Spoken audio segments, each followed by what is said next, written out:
कोई बात जो है जरूरी है उस बात को आप यहाँ पे रख नहीं सकते। आप बताओ कोई जरूरी है तो। हाँ, जरूरी भी सुन लो फिर। ये जरूरी बातें बता रहा हूं मैं आपको, ये कोई गलत थोड़ा ही बता रहा हूं, ये आपके अपनी आंकड़े हैं। मैं उन आंकड़ों, आपने बाकियों को 8-8 मिनट दिए हैं, मेरी तो 5 मिनट की, उससे पहले घंटी बजानी शुरू कर दी। नहीं, वो पहले जो पार्टी के थे ना जिस तो मैं बिना पार्टी का हूं उनका नहीं, आप पार्टी के हो, आप पार्टी के हो, पार्टी क्यों नहीं हो? अगर उनकी पार्टी को 8 मिनट है तो मुझे नहीं होंगे? नहीं, वो बाकी लोगों खान की बात करते हो, पार्टी की बात है। जहां तक कानून व्यवस्था का सवाल है, कानून व्यवस्था का तो दिवालिया पूरी तरह से पिटा हुआ है।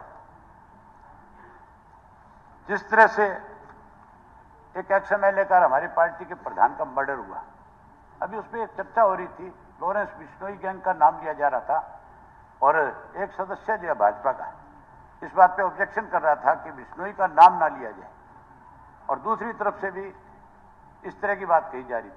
ये कोई गैंग का काम नहीं है, ना लॉरेंस का गैंग का काम है, ना किसी और दूसरी किसी गैंग का काम है। ये गैंग केवल और केवल भारतीय जनता पार्टी की है। जो सदस्य जिसकी मौत हुई है, हमारे सदन का सदस्य रहे, सम्मानित सदस्य रहे, और उसने बाकायदा तौर पे एसपी को लिख करके दिया 4 लोगों का नाम कि मुझे इन 4 लोगों से मेरी जान को खतरा है और मुझे सुरक्षा मुहैया कराई जाए। उसको सुरक्षा देने की बजाय उन 4 लोगों के नाम जब एफआईआर में लिखाए गए तो मुझे मुख्यमंत्री की तरफ से कहा गया, मैंने कहा इनको अरेस्ट करो, तो मुख्यमंत्री कहने लगे कि ये तो हमारी पार्टी के लोग हैं। तो क्या भारतीय जनता पार्टी के लोगों को इस बात की छूट है कि वो जिसको मर्जी सुपारी देकर के मरवाने का काम कर दे? इसका मतलब आपने एक नया और बीजेपी ने खड़ा कर लिया उसमें, जैसे संगठन में अलग अलग जो बनाए जाते हैं सेल, जो है ये भी एक सेल बना दिया बीजेपी ने, एक सेल इस तरह का भी बना लो, इसके ऊपर जवाब दिया था, मर्जी आप मरवाने का काम। आप कल थे नहीं, आप जवाब दिया, चर्चा भी हुई, इस पर चर्चा भी हुई। सुनो, उसके आगे भी और बताता हूं एक बात।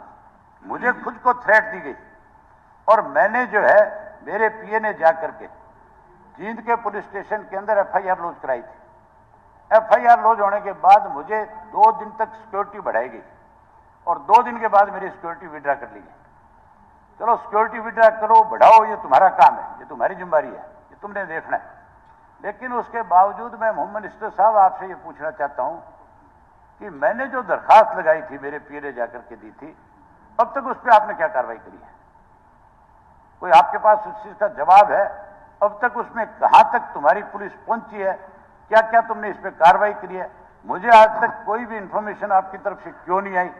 कम से कम आपका डिपार्टमेंट है और एक मैं आपके इसका सदस्य हूं, और मैंने जब लिख करके दिया है तो फिर उसका जवाब आपकी तरफ से आना चाहिए कि नहीं आना चाहिए?